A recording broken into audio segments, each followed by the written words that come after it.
그 얘기는 결국 B2B와 B2C를 어떻게 적절하게 그 디자인 정체성이 없어지면 사실은 계속 이렇게 홀세일로만 가면 어느 정도 세상 어렵다. 어려운 거죠. 그게. 그래서 어려운 거예요. 맞아요. 근데 초기 단계에서는 구독자 여러분 안녕하세요. 저는 오늘 대구에 내려왔습니다. 근데 대구 진짜 덥네요. 데프리카 맞는 것 같아요. 오늘 제가 이 대구까지 오게 된 거는 대구에서 업사이클링 브랜드를 운영하고 계신 대표님을 소개시켜 드리면서 다양한 얘기를 듣고자 이렇게 찾아뵙게 됐고요. 김현정 대표님을 소개시켜 드리겠습니다. 대표님 인사 한번 하시죠. 네, 안녕하세요. 할리케이 대표 김현정입니다.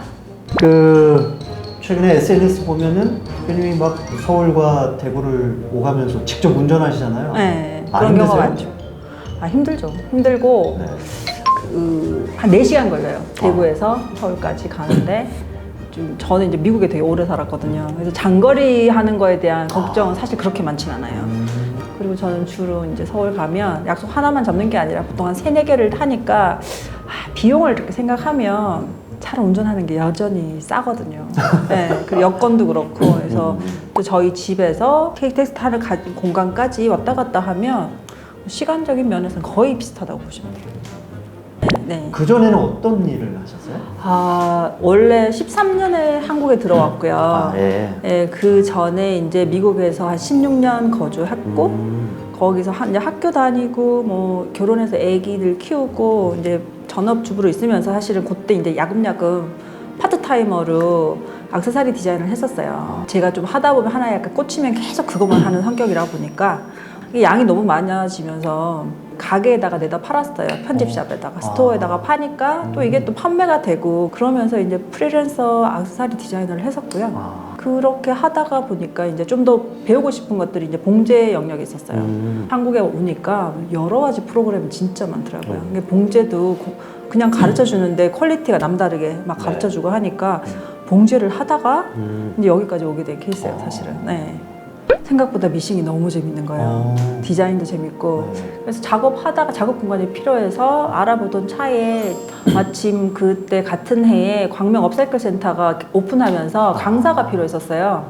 데님 관련된 업사이클 수업을 좀 해달라고 의뢰가 왔었고, 그래서 한 3년을 정말 대구에서 광명까지 KTX 타고 거의 매주 한 번씩 갔었고, 또 대구에서 또 강의하고, 그러다가 이제 업사이클 센터가 2017년에 만들어지면서 사업비가 이제 조금 이렇게 한 1,000만 원 정도의 이제 사업으로 그냥 샘플 한번 만들어 봐라는 사업이 만들어졌는데, 네, 사실 그게 이제 시작이었고 문제의 시작이었던 것 같아요. 네. 그 전반적인 이제 브랜드 얘기하기 전에 브랜드 네임을 여기 쉬운데 원래 제 그 작가명이에요. 작가명. 작가명. 네, 할리킴이라는 작가명이고 이제 그렇게 하게 된 것도 네. 외국인들이 현이란 발음을 진짜 하기 어렵거든요. 김현정인데 와 출석하는데 못 알아듣겠는 거예요.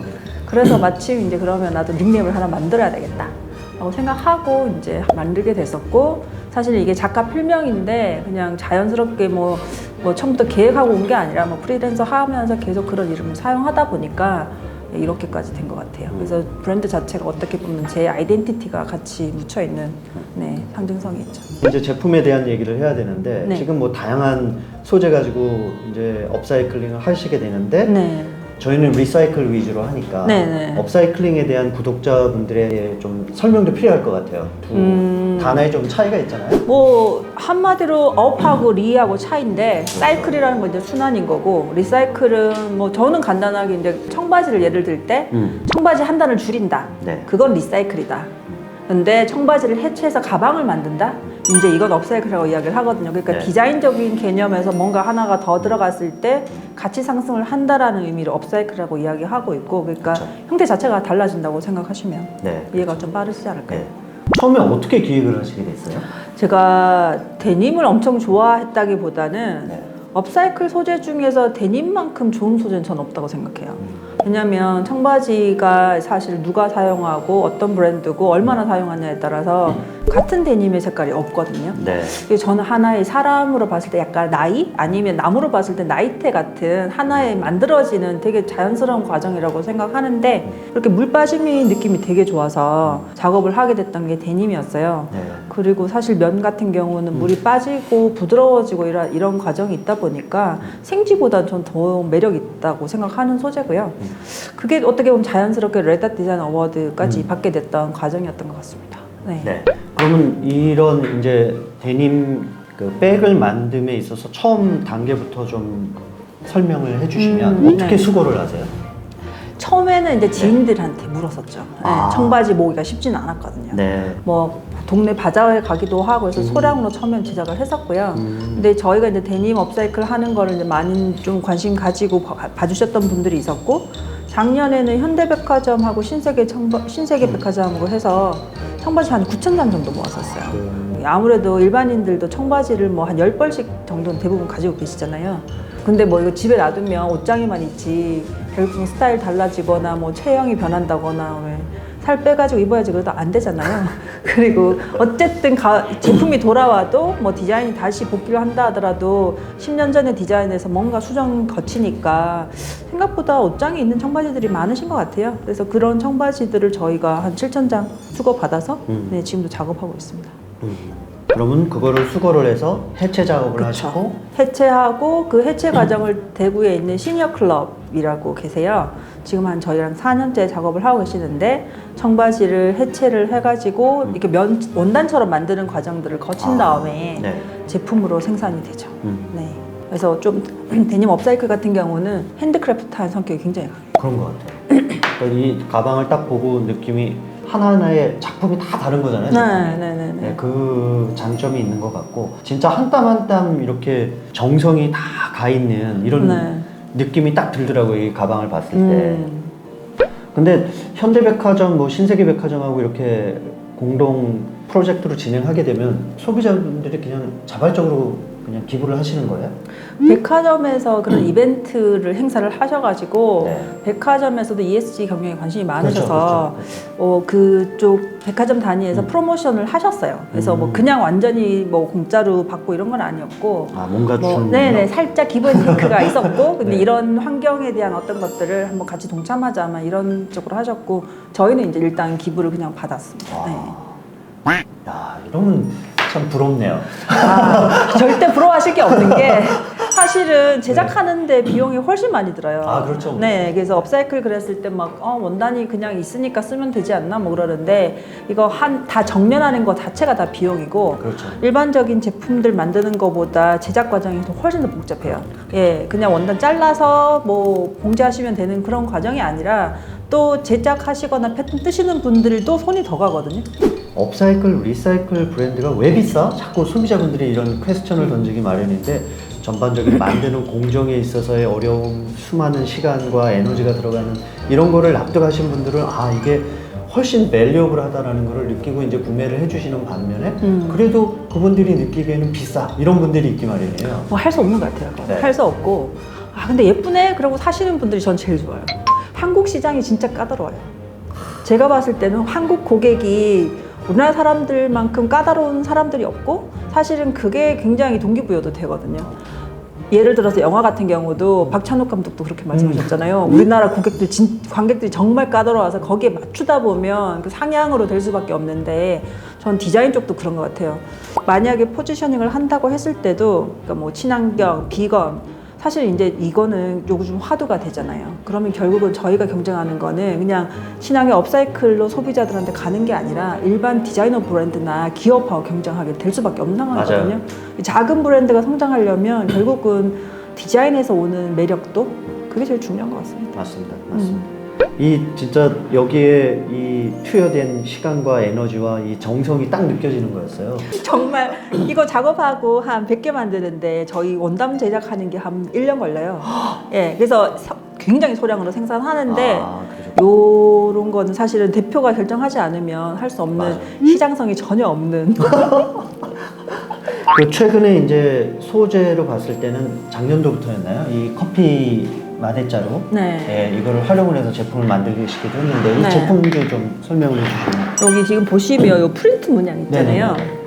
이게 민자도 있고 저희가 없는 것도 있거든요. 똑같은 제품이 사실 거의 없어요.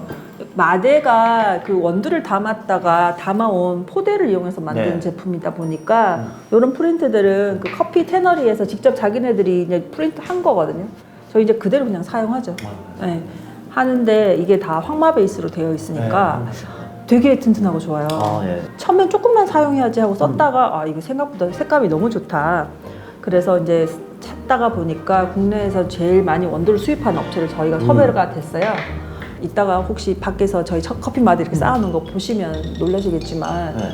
정말 한 달에 이게 들어오는 양들이 엄청나더라고요. 그렇죠. 그래서 저희 이거 가방으로 만들려고 하는데 가져갈게요 그랬더니 이걸로 뭘 만드냐고 저희 보고 그러면 그동안 어떻게 하셨어요? 물어봤더니 이거 업체가 싫어하는데 불에 태우거나 그냥 소각시켰대요. 소각이죠. 솔직히. 근데 거기서는 창고에 물건을 두니 빨리 처리하는 것들이 경비 면에서는 많이 주니까 그렇게 하셨다가 저희가 이제 제품 들고 이렇게 나옵니다 했더니 깜짝 놀라셨죠. 네. 그리고 그 이후로는 저희가 업무 협약 맺어가지고 이게 상시로 받는 것도 하고 또 그 회사에서 이런 브랜딩 하실 때 또 저희 제품 굿즈로 또 구매도 하시고 해서 네, 되게 서로 상생하고 있습니다.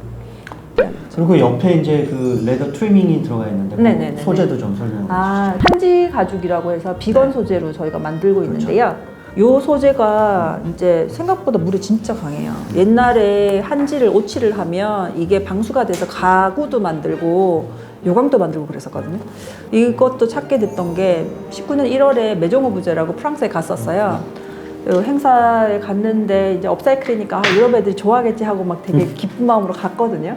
그랬는데 딱 이제 제품 되게 좋은데 이거 뭐야? 그래가지고 내가 되게 프리미엄 가죽 쓴다고 막 되게 좋게 막 이야기했더니 자기네 그 고객들은 제로 웨스트하고 아니면 비건 채식주의자들이 많다면서 그 이야기 딱 듣는 순간 네. 와 내가 진짜 반만 알았구나 생각을 하게 된 거예요. 그래서 한국에 다시 와가지고 그럼 가죽 대체 소재가 뭐 있지라고 찾아봤었고 네. 많이들 아시는 뭐 파인애플 소재에 된 뭐 이런 것들 여러 가지 써봤는데 국내에도 또 있더라고요. 그래서 그쵸. 한지 가죽으로 저희가 원래는 트리밍을 하다가 아예 본격적으로 저희가 비건 브랜드를 하나 새로 런칭하게 됐어요. 근데 그거 하기 전에 저희 써봤는데 소재가 진짜 좋아요. 튼튼하고. 네. 그 이 컬러도 이제 제가 실제 매장에서 다양한 컬러로 예쁘게 디스플레이도 돼 있었고 소비자분들이 관심 많이 가졌던 네네네. 그 제품 중에 하나인데 네. 이 컬러도 굉장히 잘 푸신 것 같아요. 보니까. 와 이거 2달 걸렸어요. 이 두 달 색깔. 걸렸어요? 네. 색깔은 저희가 선택해서 저희가 직접 네. 발색을 했던 거고 네.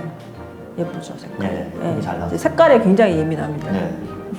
이 제품도 한번 설명을 해주세요. 요거는 할리퀸 세컨드 브랜드라고 생각하시면 네. 되는데 아까 말씀드린 요 비건 소재가 직접적으로 제품으로 사용되기도 하고 그리고 좀 친환경성에만 좀 집중을 하지 업사이클 제품들은 주로 아니에요. 그런데 이제 저희가 이런 소재를 할 때도 이제 소재 고민을 많이 하거든요. 네. 가능하면 뭐 안감이라던가 여러 가지 소재가 섞이지 않았으면 좋겠는데 또 형태감은 좀 있었으면 해서 도톰한 소재를 찾느라고 되게 애를 먹었어요. 네. 그러니까 캔버스 소재의 가방도 워낙 많지만 흐느적거리는 거 제가 되게 싫어하거든요. 텀블러는 기본 장착. 이제 무조건 텀블러가 들어갈 수 있게끔 작업이 돼서 이 고무줄 밴딩이 있고 주머니가 총 5칸. 특별한 다른 파우치 없이도 데일리 가방으로 쓸 수 있게 하고 싶어서 제작을 했고 살짝 방수 코팅이 되어 있어가지고 이염에도 좀 강하게 만들어놨어요. 아니 지난번에 통화하실 때 이제 뭐 소재에 대한 개발도 하고 계시다고 네, 말씀하셨던 네, 게 있잖아요. 네, 그거 네. 어떤 거였죠? 요 저희가 작년에 말씀드린 것처럼 청바지를 약 9,000장 정도 수급을 네. 했는데 업사이클 할 수 있는 청바지는 한 30%밖에 안 돼요. 특히 남자 청바지들은 저희가 직접 해체 가공해서 쓸 수 있는데 나머지는 스판기 있거나 이렇게 작업을 하게 되면 이거를 재작업하기가 되게 어려워요. 그래서 아예 저희가 갈아버려가지고 필트로 만드는 작업을 하나 지금 연구 중이고요. 조금 더 이거 자체로 다른 거를 부자재를 안 붙이고 만들 수 있는 가방들 개발 중이고 저희도 리사이클 소재를 이제 가공해서 원단들이 나온 것들을 많이 봤는데 나일론 같은 광택이 폐플라스틱 원단은 잘 안 나오고 그리고 터치감도 좀 떨어지고 이제 그런 것들이 좀 개선이 되면 좋겠다고 생각을 하고 있었거든요. 마침 이제 어떤 사업이 있어서 이번에 할 때는 아예 이제 리사이클 폴리로 투톤을 만들어 가지고 내추럴한 감은 있지만 약간 페트병을 만든 원단 중에 좀 고급화하는 것들을 작업을 하고 있어요. 그러시면 이제 앞으로의 계획은 와디즈도 계속 하실 거예요? 아, 잘 모르겠어요, 진짜. 네, 조금 너무 많이 한 것 같기도 하고 음. 와디즈 정책 자체가 너무 저가로 가격 경쟁을 시켜가지고 맞아. 그리고 홍보비를 너무 태우게 하니까 원래는 메이커들한테 위했던 뭐 이런 취지에서 많이 회색된 것 같아요. 예, 그래서 조금 그런 부분이 아쉽고 이제 그러면 그 다음 대안이 뭔가 저희는 이제 사회적 기업이거든요. 그렇죠. 그리고 뭐 사실은 작년부터 해가지고 B2B 또는 B2C에서 요청이 좀 더 많아서 오히려 대량 오더를 그쪽에서 좀 받는 게 어떤가라고 생각을 하고 여러 가지로 좀 약간 뭔가 분산적으로 해야 될 텐데 사람은 또 한 명이 있다 보니까 좀 많이 그런 면에서 어렵죠. 제품 어디서 구매가 가능해요? 이런 질문들을 하실 텐데 현재 어디에서 제품을 할 수 있어요? 다 있습니다. 저희 웬만한 플랫폼들 다 들어가 있고요. 물신사부터 W 컨셉, 뭐 저희가 아시는 디자이너 브랜드에서는 저희는 다 들어가 있고요. 백화점 단위도 다 있고 저스크래프트도 있고 뭐 저희 자사몰, 네이버 그래서 저희 플랫폼 관리가 생각보다 굉장히 많죠. 근데 이제 말씀하실 때 B2C로 해서 이제 온라인 몰에 입점하는 것도 있지만 이제 B2B도 말씀하셨잖아요. 네. 어떤 사례가 있는지 좀 설명해 주시겠어요? 아까 말씀드린 것처럼 저희가 청바지 구천장이었잖아요. 네. 여기 저희 지금 현대백화점 굿즈 제작하고 있어요. 네, 네. 그러니까 뭔가 ESG나 나도 환경에 대해서 뭔가를 하고 싶을 때 이제 저희 쪽에 연락이 오세요. 그러면 저희가 청바지 도네이션을 통해서 제품을 만드는 걸 아시니까 그 작은 단위지만 그런 것들을 뭔가 사회적인 기여를 같이 하고 싶다 해서 코트라에서도 청바지를 한 200장 정도 저희가 기부를 받아서 미혼모 그 위탁 시설이 있거든요. 그쪽에 저희가 또 기부하기도 했었고 뭐 그런 활동들을 하실 때 ESG 관점에서의 문제점들을 저희가 좀 긁어주는 그런 역할을 할 수 있는 것 같아요. 그쪽에서도 고민하시는 부분들이 이제 산업 폐기물 문제, 네. 예, 근데 이걸 어떻게 활용하면 좋을까라고 담당자들을 많이 고민하시거든요. 예, 그래서 그런 부분을 저희가 또 해결해 드릴 때 굉장히 저도 뿌듯하죠. 네. 네. 그 아무래도 대구에서 활동하시는 거와 또 서울에서 활동하시는 차이가 있을 텐데 장단점이 분명히 보이는 것 같아요. 힘든 거는 네. 출장이 굉장히 많은 거. 그렇죠. 그리고 장점이라고 하면 대구 지역이 원래 섬유 도시다 보니까 맞아요. 섬유 관련자들을 찾기가 또 오히려 대구가 쉬울 때가 있어요. 그런 면이 되게 좋고 저는 솔직히 서울에 굳이 있어야 될까라는 생각은 늘 합니다. 그리고 그 서울 끝에서 끝에 가는 게 거의 1시간 반, 2시간 걸리지 않아요. 그래서 저는 그게 의미가 없는 거예요. 왜냐하면 KTX 타고 서울 가면은 한 2시간 걸리는 거리인데 굳이 전국에서 서울에 다 중점해서 모여 살 필요가 있을까? 제가 되게 좋아하는 브랜드 중에 이제 저는 되게 닮고 싶어하는 브랜드인데 이제 쿠치넬리라는 브랜드가 있거든요. 네. 이태리에서도 원래 이제 패션 브랜드 그러면 밀란 아니면 로마 이런 데서 대기업을 하시는 팀들이 많은데 쿠치넬리가 있는 솔로메어도 되게 작은 도시거든요. 그 도시에 그 쿠치넬리가 있는 걸로 인해서 사람들이 고용이 되고 도시가 발전하고 이제 그런 형태처럼 대구 자체가 약간 디자이너 베이스의 어떤 기업이 문화가 만들어지면 참 좋겠다고 생각한 게 섬유 산업이 국내에서 80%가 대구에 있어요, 여전히. 근데 이제 디자이너 브랜드들은 옛날에 계셨던 분들 말고는 지금 없죠. 그래서 그런 면에서 좀 뭐 하고 싶다라는 생각이 좀 들죠. 사회적 기업이 되신 얘기도 조금 궁금해요. 어떤 비즈니스 모델을 해서 사회적 기업이 되는지. 안 할 이유가 없었어요, 솔직히. 네. 이게 사회적 기업이라는 건 결국 사회적 가치를 중심으로 하는 기업이고 지원금도 당연히 나오는 것도 저희 관심이 있었지만 내가 하는 일 자체가 사회적 기업의 맞아요. 가치가 있네? 뭐 안 할 이유가 없네? 라고 생각해서 하게 된 거예요. 네. 아직까지 제가 뭐 사회적 기업이라서 특별히 혜택을 보는 건 인건비 말고는 없는 것 같아요. 근데 많이 하시는 분들은 공공재 쪽에서 뭔가 오더를 많이 하셔가지고 그쪽 단위에서 하시는데 장단점이 있는 것 같아요. 아까 말씀하신 B2B 제품들을 많이 만들어내면 디자이너적인 감각이 떨어지게 돼 있어요. 그렇죠. 예, 결국에는 좀 단가 낮은 거, 대중적인 거 막 이렇게 했는데 사실 제가 요즘 고민하는 게 그런 거거든요. 특이하게 만드는 거는 저의 가장 큰 장점인데 오히려 그거를 시장에 맞게 좀 죽였던 것도 좀 고민이 되고 그 디자인 정체성이 없어지면 사실은 결국 다 같이 가는 것 같거든요. 그래서 경쟁력 없다라는 게 디자인 랭귀지가 없으면 사실 어려운 부분이니까 그래서 B2B 제품만 만드는 것들도 한계가 있고 경제적으로나 사업 스케일업 하는 데는 좀 어려웠던 점이 있지만 좀 디자인이라든가 이런 고민하는 지점에서 굉장히 많이 컸던 것 같아요. 근데 캐시플로우나 여러 가지 경영자 관점에서 보면 두 가지가 같이 되면 견실하게 이렇게 성장할 수가 있거든요. 그러니까 그 얘기는 결국 B2B와 B2C를 어떻게 적절하게 가져갈 거냐. 그러니까 B2C를 계속 이렇게 관심을 갖고 리테일에 관심을 갖고 이 다이렉트 컨슈머 쪽에 포커스를 맞춰야지 계속 이렇게 홀세일로만 가면 어느 정도 시간이 지난 시점에 그 브랜드를 보게 되면 아, 얘들은 뭐지? 뭐 이런 생각이 들 때가 그러니까요. 있어요. 그러니까 그 적정선을 잘 타고 가면서 유지가 돼야 비즈니스도 세상 커지면서 어렵다. 어려운 거죠. 그게. 그래서 어려운 거예요. 맞아요. 이제 통화하면서 그런 얘기 했잖아요.